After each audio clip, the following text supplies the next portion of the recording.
今天去市场又买了一点牛腱子，今天準備在家滷牛肉，正好順便教你們高壓鍋的使用方法。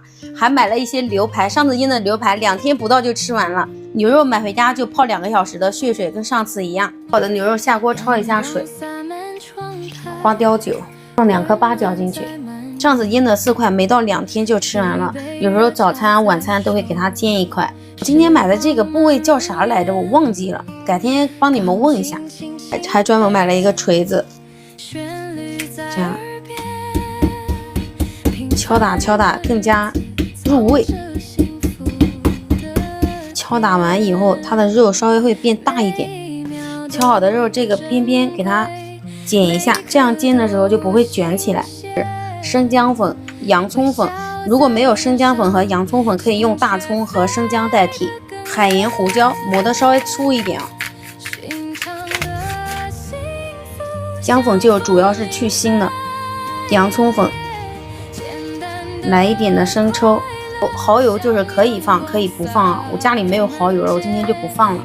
少來一點這種食用小蘇打，可以少來一點點啊，不用放多。我上次沒放，我這次放試一試，看有沒有什麼區別。就少來一點。我感覺最主要的就是放這個黑椒醬。洋蔥，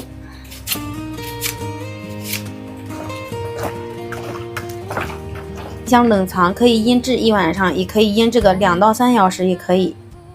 蓋上蓋子，冰箱冷藏。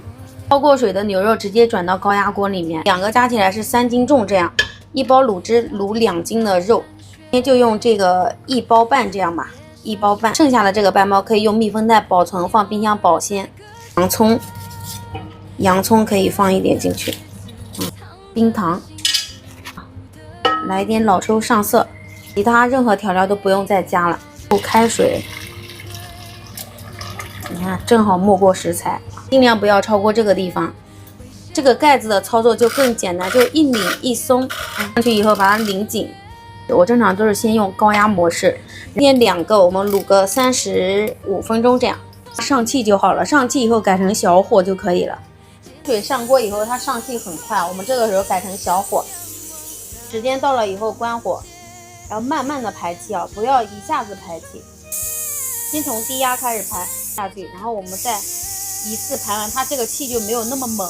徹底排完以後，這個小紅牛會跳下去，然後我們這個時候就可以輕鬆的擰開，就很簡單哦。拿根筷子這樣戳一下，一戳就戳進去了。你看這個有個高壓鍋還是很方便的，要不然這個在鍋裡面最起碼得燉個2個小時。好，正好煮一點綠豆粥，然後放一點綠豆進去，一點蓮子，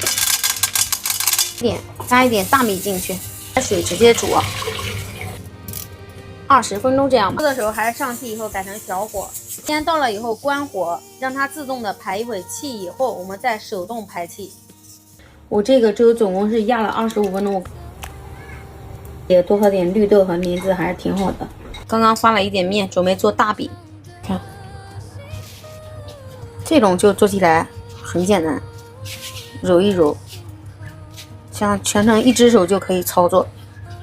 直接轉到平底鍋裡面，蓋上蓋子，2次醒發，看發的差不多了，最小的火，先烙個6、7分鐘。要翻面，呀，超簡單，很好剁，看，很輕鬆。大餅，吃這個牛排了，先煎2塊。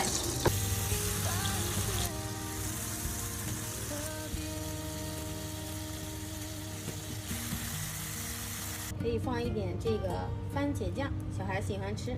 你在家就做一點，小孩愛吃。